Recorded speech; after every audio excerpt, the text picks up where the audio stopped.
everyone, I'm Angie Hartzell and welcome to Quality of Life Matters, because it just does. And I want to thank you so much for coming to my channel today, because we are going to talk about something that I think so many people miss in our everyday life of trying to live a better life and a life that pleases us more, and a life of ease and a life of comfort and of abundance. And that is the two-lane highway of our emotions and our feelings and the way that we act and go through the world. There's two different lanes in the way that we show up in the world emotionally, through our feelings and through our actions. And those two lanes are love and fear. So if we are moving forward in life and we make a decision, whether it be by a thought, by an action, something that we're saying, something that we're feeling, and we move forward in that, we are moving forward in love or fear. So when we talk about basic things that happen in our lives, and we talk about frustration and anger and worry and discomfort and all of those things that feel heavy and like they're kind of holding us back and getting in the way and making us feel worse than we want to feel, when we talk about going into the patterns of those things, that's all in the fear column. When we talk about being happy and peaceful and having a life of ease and calm and the ability to bounce stress off of ourselves and know that it's not our stress to take on, that is living in a life of love, right? And so many of us complicate life, and we feel like we don't really know how to move through some of the feelings and the actions and the stress and the fears that come our way, but we do know how to move through it. It's actually just as simple as going ahead and picking a path of how we want to move through it. Now, we could show up initially in frustration, right? But when that frustration shows up, we can have awareness around that frustration and be like, you know what? I feel like I am going through all of these emotions, and this frustration is showing up because I didn't do what I could have done differently over here, right? So as long as we have the evaluation and the awareness and the analysis of why the frustration is happening, we can shift what's happening back into a place of love. Do we need to find more peace? Do we need to have more alone time with ourselves to process through this better before we take another action, right? And that's where so many people get stuck in the stress ball. We get stuck in anger, frustration, as well as uncertainty, and we get really unsure of what our next step is, and we second guess and backpedal, and anxiety shows up and all of that worry cakes on, and then before you know it, that little thing that happened that gave us the avenue of choosing a path at that crossroads, that is now humongous, and we're carrying it around. And when we carry it around, we feed it, right? Like we feed the frustration with more anger and uncertainty and worry. For me, worry and anxiety has shown up first in my entire life. I had no idea how to manage through it. But I want you guys to know that you can manage through the anxiety and the worry. And what you have to do is you have to take a step way back. You have to step way, way back from where you are in the nitty gritty and the craziness and that stress ball that you're encompassing and the thing that you're carrying around and that you're hanging on to and that you feel like is your only choice. And you have to take a step back from it. And how do you do that? The only way to take a step back from your stress and to shift into the love version of yourself and the love version of your actions and your feelings and your emotions is to truly spend time with only yourself and your thoughts. The only other beings that are allowed to spend time with you in that place is God, the universe, your spiritual beings. I call them my spiritual entourage.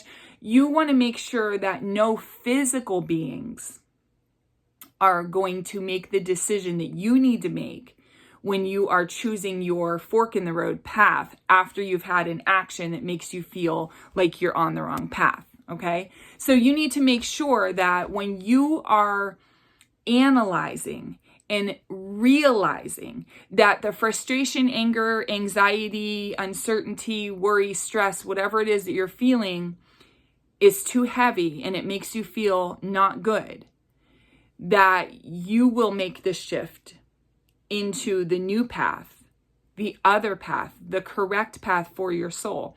And you will make your next action step from that path of love.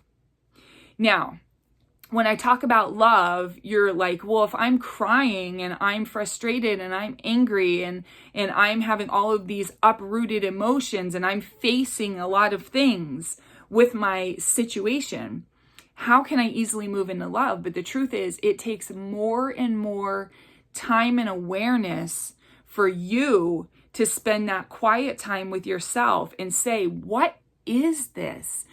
When you're making that decision to make that shift and you're making that decision that what's going on with you doesn't feel right, you have to figure out at the root cause, what is this?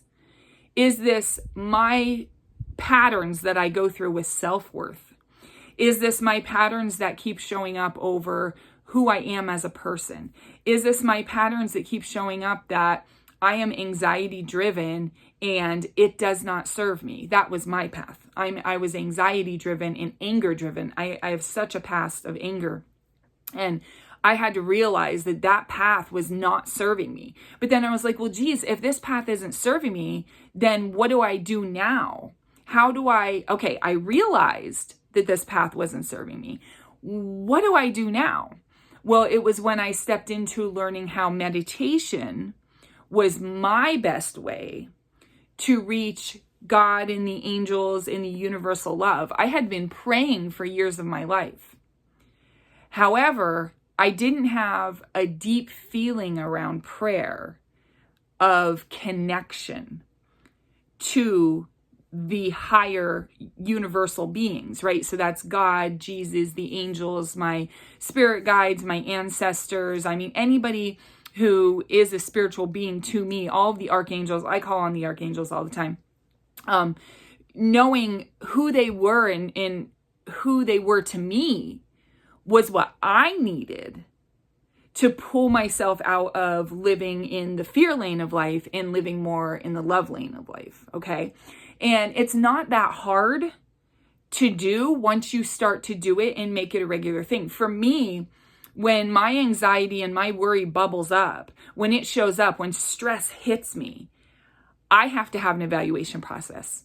That evaluation process has to happen as soon as I feel the ick that comes in from whatever's hitting me, right?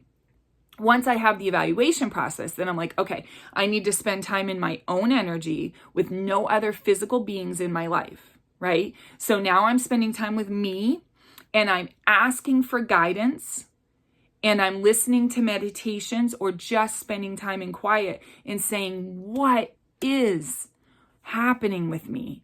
Why did that new stress that came my way affect me so much more than stress that came my way yesterday? Why, when I became frustrated, did it immediately turn to anger? And look at the path of destruction. I yelled at my kids. I yelled at my husband. I refused to play with my dogs. Like whatever it is in your life that happened in that path of destruction, right? So when we choose love versus fear at the crossroads, we are allowing, and I'm using this word in quotes because right now in the physical world, you're thinking that it's allowing. And as you get to become a more spiritual being, allowing doesn't really exist. It's more of an evaluation, but I'm going to use allowing. So why did I allow myself to get to that anger place, which was like the end game of all of this stress, frustration, anxiety, worry? Because for me, anxiety and worry led to anger all the time. But frustration was in the middle, right? So it's this path of destruction on the fear-based path. However, when I would take time to evaluate myself and see what was it a person in my life causing me to feel the way that I did? Was it my own inner beliefs that made me feel the way that I did? Was it a combination of two? Was it environmental? Was I extremely stressed because it was too hot? or too cold, or was I starving, right? Like when you evaluate from this zoomed out approach and you're looking down at yourself and you're saying, here's the situation. I'm going to examine it from up here. I'm going to walk around it from every angle. And I'm going to be like, geez, what happened first? Well, first I got the text message that upset me. Then these feelings came up. Then I started to think about what would happen if. Then I became extremely frustrated that I couldn't do anything about it. Then my husband walked in the door and started talking to me about his day, and I was in the middle of all of this and I didn't want to deal with it. So I yelled at him, right? So like you have to examine from above. You want to remove yourself from your physical body. And I want you to get deep into your emotions and examine from above what happened. Then I want you to take what happened and I want you to make a decision to move over into the love path. Once you move over into the love path, what are you going to do next? I'm going to spend more time with myself to keep evaluating this. I'm going to reach out to the person that sent me the text message and try and help them through this, right? I'm going to make a decision to block the person that sent me the text message because they are toxic to my world right now. Or I'm going to have a conversation with them that I'm not going to be able to get together with them for an X amount of time, just so I can breathe a little bit more, right? So we can get into this more in a different video, but for the most part, love and fear are your only two paths. And when you accept and you have the awareness that every single emotion and, what am I trying to say here? Forward step is what I was going to say, but every single emotion and feeling and ability to make a move comes from one of these paths. Usually when we are patterned, we stay in the fear path, right? But then one day we wake up and we're like, man, this life sucks. Like it's hard. This is especially true with money and lack of money. So, especially with relationships as well. So we have to make sure that when we are at that crossroads and we realize that the fear path is not serving us, that we take steps. I don't care if it's watching more videos from me, watching videos from someone else, understanding from a different mentor, Googling something, right? Reaching out to a friend who knows how to live a better life, whatever it is, you get into that love path. You get yourself there. At least once, get yourself there. Become a calmer being. Next time stress shows up, just take a step back and go, you know what? I'm going to sit on this. I'm not going to respond in any way. I'm just going to sit on it.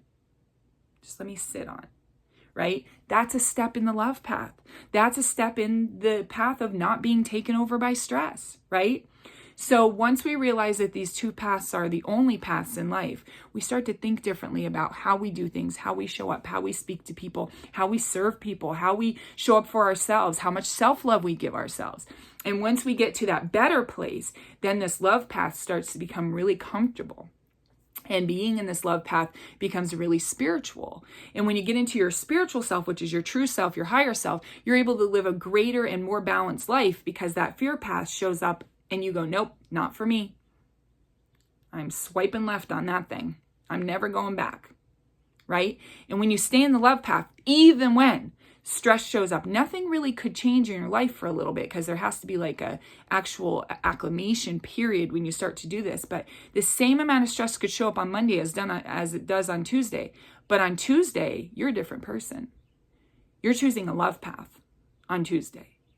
You're choosing to spend time in quiet. You're choosing to choose to spend time in meditation. You're taking walks.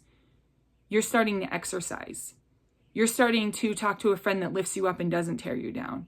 You're starting to spend more time with animals. You're starting to spend way more time in nature and realize that it's serving you, right? So when you start to walk that love path, it just feels better. And you gravitate towards more and more and more of that love path. And when you do that, your life changes. But it has to be a choice you make every day.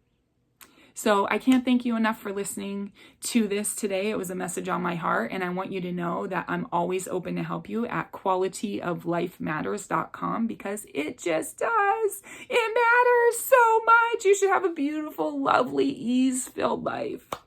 So I love you for being here, and I'll talk to you soon.